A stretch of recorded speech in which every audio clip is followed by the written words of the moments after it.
নমস্কার, আমি সৃজা। প্রথমেই সুখবরটা দিই, সেটা হচ্ছে যে নো ভোট টুদের যে প্ল্যানিং বা বলা ভালো যে কনস্পিরেসি ছিল সেটা কিন্তু পুরোপুরি ফেল করেছে। এবার নো ভোট টুদের কি কনস্পিরেসি বা কি প্ল্যানিং সেটা আমার আগের দিনের ভিডিওটা যারা দেখেছেন তারা জানেন, আর যারা দেখেননি তাদের জন্য খুব ছোট করে আরও একবার বলে দিই। সেটা হচ্ছে যে 20শে নভেম্বর দুপুর 3টে থেকে মৌলালী যুব কেন্দ্রে বাংলা একতা মঞ্চ নামে একটা মঞ্চ গড়ে সেখানে এসআইআর বিরোধী গণ কনভেনশনের ডাক দিয়েছিল এই বাংলা একতা মঞ্চ। এবার এই বাংলা একতা মঞ্চে কারা ছিল?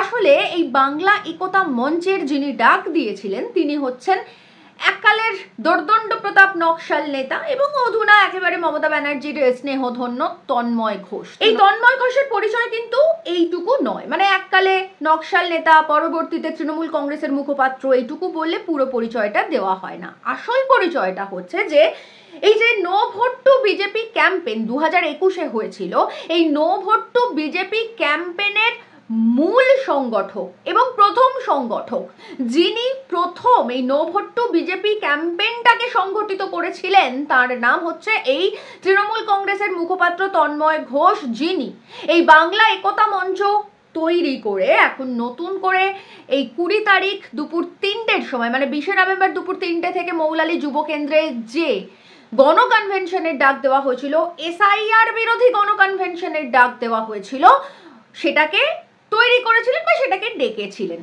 আসলে এই যে এসআইআর বিরোধী গণ কনভেনশন বাংলা একতা মঞ্চের তরফ থেকে ডাকা হয়েছিল বা করা হয়েছে আর কি 20শে নভেম্বর দুপুর 3টে থেকে মৌলালী যুব কেন্দ্রে। এটা সামনে থেকে খুব সহজ সরল ব্যাপারটা আর কি, যে এসআইআর বিরোধী একটা গণ কনভেনশন, এ রাজ্যের শুভবুদ্ধি সম্পন্ন মানুষরা এই গণ কনভেনশনে যোগ দেবেন, কিন্তু আসল ব্যাপারটা ওটা নয়। আসল যে ব্যাপারটা ছিল সেটা হচ্ছে যে এই বাংলা একতা মঞ্চ তৈরি করে আসলে নো ভোট টু বিজেপি ক্যাম্পেইনের যারা মুখ ছিল, মানে গতবারে 2021 সালে, তাদেরকে জড়ো করা। এবার শুরুতেই যেটা বললাম যে সুসংবাদটা আপনাদের দিলাম যে এই নো ভোট টু বিজেপি ক্যাম্পেইনের বা যারা এই ক্যাম্পেইন করেছিল সেই সংগঠকদের যে প্ল্যানিং, যে কনস্পিরেসি ছিল সেটা পুরোপুরি ফেল করেছে। তার কারণ হচ্ছে যে নো ভোট টু বিজেপি ক্যাম্পেইনের কাউকেই জোগাড় করা যায়নি, মানে লিবারেশনের কেউ তো থাকেই নি, কারণ লিবারেশন প্রথম থেকে জানিয়ে দিয়েছে তারা এই ক্যাম্পেইনে আর নেই। এমকেপিও মোটামুটিভাবে জানিয়ে দিয়েছে যে তারা আর এই ক্যাম্পেইনটার সঙ্গে নেই। তার সঙ্গে এনডি মানে নিউ ডেমোক্রেটিক তারা নেই, ভাঙড়ের অলিক মজুমদারের পার্টি তারা নেই। মানে মূলত যারা এই নো ভোট টু বিজেপি ক্যাম্পেইনটাকে সংগঠিত করেছিল তাদের আসলে কেউই এই বাংলা একতা মঞ্চে এসআইআর বিরোধী গণ কনভেনশনে পৌঁছননি, যাননি। এবং যে ভিতরের খবর সেটা হচ্ছে যে মৌলালী যুব কেন্দ্রে 3টে থেকে যে গণ কনভেনশনের ডাক দিয়েছিলেন তৃণমূল কংগ্রেসের মুখপাত্র তন্ময় ঘোষ, তিনি আসলে বুঝতে পেরেছিলেন যে আসলে যা ভাবছেন ওনারা, যা প্ল্যান করছেন, যে নতুন করে নো ভোট টু বিজেপির ছক কষছেন, সেটা আসলে হবে না, সেটা আসলে মাঠে মারা যাবে। তাই ওনাকে মানে এই তন্ময় ঘোষকে নিজের লোকজনকে দিয়ে ওই মঞ্চের আসন ভরাতে হয়েছে, মানে দর্শক আসন ভরাতে হয়েছে। তা না হলে মানে তন্ময় ঘোষের নিজের লোকজন না গেলে কিন্তু মৌলালী যুব কেন্দ্র মোটামুটিভাবে ফাঁকা থাকতো। কিন্তু এখানেও একটা বিষয় রয়েছে, সেটা হচ্ছে যে এই যে নো ভোট টু বিজেপি ক্যাম্পেইনের কাউকেই পাওয়া যায়নি, যেটা বললাম, একদিকে লিবারেশন, তারপরে এমকেপি, তারপরে নিউ ডেমোক্রেটিক, তারপরে ভাঙড়ে অলিক মজুমদারদের পার্টি, এই যে কাউকেই পাওয়া গেল না, কিন্তু একজনকে পাওয়া গেছে। সেটা হচ্ছে সুজাত ভদ্র, একমাত্র সুজাত ভদ্র, যিনি ওই নো ভোট টু বিজেপি ক্যাম্পেইনের মানে 2021-এর নো ভোট টু বিজেপি ক্যাম্পেইনের একা কুম্ভ। তিনি ওই এসআইআর বিরোধী মঞ্চে গিয়েছিলেন এবং ওনার দুপাশে ছিল সম্পূর্ণভাবে ফাঁকা চেয়ার, এবং তারপরেও উনি দীর্ঘমেয়াদী একটা গরম গরম বক্তব্য রেখেছেন বলে জানা যাচ্ছে। তো ঠিক আছে, সে উনি বলুন, এসআইআর বিরোধী কথাবার্তা যত খুশি মন চায় বলুন, কিন্তু এই যে এসআইআরকে শিখণ্ডী করে, এসআইআরকে সামনে রেখে একটা নতুন করে বাংলা একতা মঞ্চ তৈরি করতে হচ্ছে তৃণমূল কংগ্রেসের লোকজনকে, আবার নতুন করে এই নো ভোট টু বিজেপির মতন কোনো একটা ক্যাম্পেইন 26-এর আগে করে বামেদের ভোট কেটে তৃণমূল আর বিজেপিকে সুবিধা পাইয়ে দেওয়ার জন্য সেই যে প্ল্যানিংটা, সেই যে কনস্পিরেসিটা, সেটা আসলেই সফল হলো না সেটা বলাই বাহুল্য। আর এখানেই বোধহয় কোথাও গিয়ে বামেরা কিছুটা হলেও সাফল্য পেয়েছে, কারণ আমরা জানি যে সাম্প্রতিককালে সিপিআইএম এর রাজ্য সম্পাদক মোহাম্মদ সেলিম তিনি বামপন্থার পুনর্জাগরণের ডাক দিয়েছেন, তিনি বামপন্থাকে নতুন করে জাগাতে বলছেন বারবার করে এ রাজ্যে। আর কোথাও গিয়ে সেটারই বোধহয় একটা ছোট করে সূচনা হয়ে গেল এই 20 তারিখে মৌলালী যুব কেন্দ্রে এই বাংলা একতা মঞ্চের যে এসআইআর বিরোধী গণ কনভেনশনের মুখোশের আড়ালে যে নো ভোট টু বিজেপি ক্যাম্পেনে লোকজন জড়ো না হওয়ার মধ্যে দিয়ে, মানে এ রাজ্যে বামপন্থার নতুন করে শুভ সূচনা, এটা আর বলার অপেক্ষা রাখে না।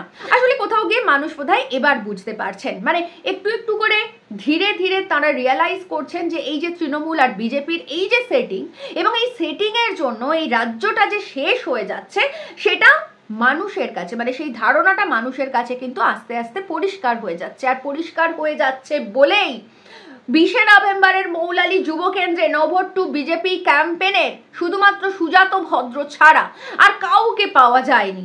তার থেকেও যেটা গুরুত্বপূর্ণ সেটা হচ্ছে যে তৃণমূল কংগ্রেসকে নিজেদের মুখপাত্রকে দিয়ে একটা নতুন করে বাংলা একতা মঞ্চ তৈরি করতে হচ্ছে।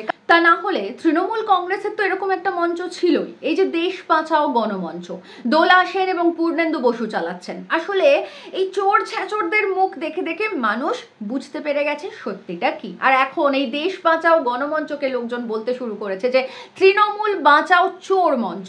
তাই এই দোলা পূর্ণেন্দু বসুর মতন এই চোরেদের মুখগুলোকে সরিয়ে নতুন করে একটা অপেক্ষাকৃত ফ্রেশ মুখ, অপেক্ষাকৃত প্রতিবাদী মুখ তন্ময় ঘোষদেরকে সামনে রেখে নতুন করে নতুন একটা বাংলা একতা মঞ্চ তৈরি করে তৃণমূল কংগ্রেসকে আসলে ঘুঁটি সাজাতে হচ্ছে নিজেদের ভোট ব্যাংককে নতুন করে ভাসিয়ে তোলার জন্য।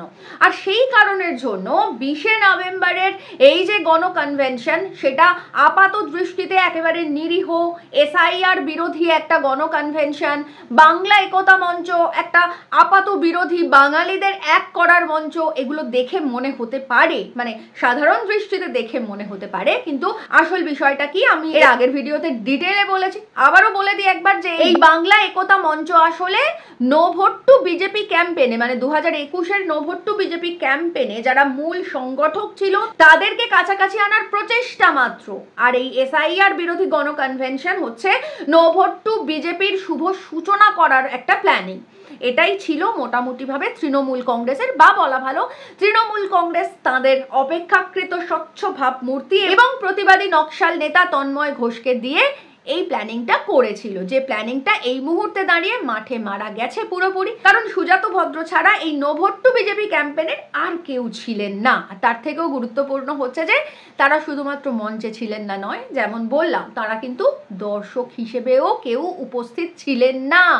শেষ পর্যন্ত মুখ রক্ষা করার জন্য তন্ময় ঘোষকে নিজের লোকজনকে দিয়ে ওই দর্শক আসনটা ভরাতে হয়েছে, তা না হলে ওই আসনটাও খালি থাকতো। যাই হোক, মোটামুটিভাবে সুসংবাদটা আপনাদেরকে দিলাম ঠিকই, কিন্তু মাথায় রাখতে হবে এখনো পর্যন্ত বিধানসভা নির্বাচন আসতে বেশ কয়েকটা মাস বাকি রয়েছে। মানে এই যে প্ল্যানিংটা, মানে এই বাংলা একতা মঞ্চ, এই এসআইআর বিরোধী গণ কনভেনশন, এইটা ফেল করেছে, ঠিক কথা, এটা খুব ভালো খবর, এটা ফেল করেছে সেটাও খুব ভালো, কিন্তু বিষয়টা হচ্ছে যে মাথায় রাখতে হবে দলটার নাম তৃণমূল কংগ্রেস এবং তার ব্যাকআপ দেওয়া দলটার নাম বিজেপি। তাই বামপন্থীদের অনেক বেশি সচেতন থাকতে হবে, সতর্ক থাকতে হবে, কারণ যে কোনো মুহূর্তে যে কোনো রকম কনস্পিরেসি আবার নতুন করে ভেসে উঠতেই পারে।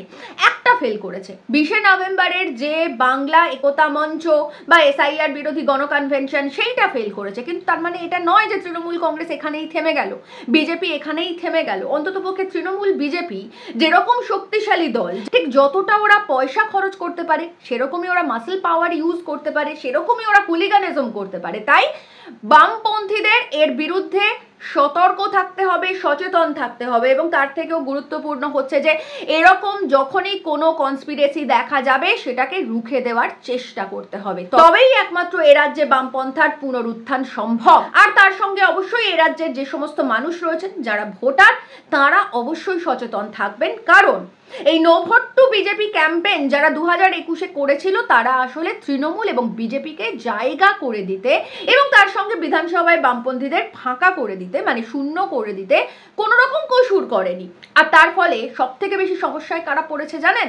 সব থেকে বেশি সমস্যায় পড়েছেন আপনারা, সাধারণ মানুষ। কারণ আপনাদের কথা বলার, আমাদের কথা বলার মতন কোনো লোক বিধানসভায় নেই। বিধানসভায় এখন ধর্ম নিয়ে আলোচনা হয়, বিধানসভায় এখন ওকে চোর বলে, এ বলে আমি মুসলিমদের নেতা, ও বলে আমি ব্রাহ্মণ কন্যা। এর বাইরে বিধানসভাটায় মানুষের সমস্যা, তার সমাধান, মানুষের রুজি কর্মসংস্থান নিয়ে কথা, মানুষের 100 দিনের কাজ নিয়ে কথা, মানুষের 26,000 শিক্ষক শিক্ষিকার চাকরি চলে যাওয়া, সেটা নিয়ে কোনো আন্দোলন, সেটা নিয়ে কোনো আলোচনা, এই সমস্ত কিছু কিন্তু আর বিধানসভায় কোনো আলোচনা হয় না। তাই এ রাজ্যের যে বাম শূন্য বিধানসভা, সব থেকে বড় কথা যে বিরোধী শূন্য বিধানসভা, সেটা আর 26-এ থাকতে দেওয়া যাবে না। মানুষের কথা বলার জন্য, মানুষের সমস্যা আলোচনা করার জন্য এবং অবশ্যই মানুষের দাবি আদায়ের জন্য বিধানসভায় প্রতিনিধি পাঠাতে হবে। আর সেই প্রতিনিধি বামপন্থীদের প্রতিনিধি ছাড়া কোনো গতি নেই, কারণ তৃণমূল আর বিজেপি কোনোদিন মানুষের কথা ভাবে না। এই দুটো দল শুধুমাত্র হুলিগানিজম করে টিকে থাকতে চায় ক্ষমতায়। তাই এদেরকে দূরে ছুঁড়ে ফেলে দিন, এবং তার সঙ্গে যদি কোনো রকম এই বাংলা একতা মঞ্চ বা এসআইআর বিরোধী গণকনভেনশন টাইপের কোনো রকম কনস্পিরেসি দেখেন, তাহলে সবার আগে সেটার প্রতিবাদ করুন এবং সেটাকে যেভাবেই হোক এ রাজ্য থেকে উৎখাত করুন। কারণ মাথায় রাখবেন, এ রাজ্যে বামপন্থার পুনরুত্থান দরকার, এ রাজ্যে বামপন্থীদের প্রতিনিধি দরকার, এ রাজ্যে বামপন্থীদের নবজাগরণ দরকার। তবেই আপনারা উত্তর দিতে পারবেন যে 26,000 শিক্ষক শিক্ষিকার চাকরি হারিয়ে রাস্তায় পড়ে কাঁদছে তাদেরকে, যে আরজি করের নির্যাতিতা বিচার পায়নি তাকে, তার পরিবারকে, যে সরকারি কর্মীরা ডিএ পাননি রাস্তায় বসে রয়েছেন তাদেরকে, যে 8,000 8,500 বাংলা মাধ্যম সরকারি স্কুল বন্ধ হয়ে যাচ্ছে সেই ছোট ছোট শিশুদেরকে, এবং তার সঙ্গে অবশ্যই এ রাজ্যে প্রতিদিন প্রতি মুহূর্তে ঘটে চলা যে নারী নির্যাতন, যে ধর্ষণ, যে শ্লীলতাহানি, যে অসভ্যতা হচ্ছে, যদি এই সমস্ত কিছুর বিরুদ্ধে আপনি এবার জবাব দিতে চান, তাহলে মাথায় রাখবেন এই no vote to BJP campaign হোক, বাংলা একতা মঞ্চ হোক বা এসআইআর বিরোধী গণকনভেনশন হোক, এই সমস্ত কিছুকে উপড়ে ফেলে দিয়ে বামপন্থার পুনরুত্থান ঘটান। তবেই আপনি বাঁচবেন, আমি বাঁচবো, আমরা বাঁচবো এবং আমাদের আগামী প্রজন্মটা বাঁচবে।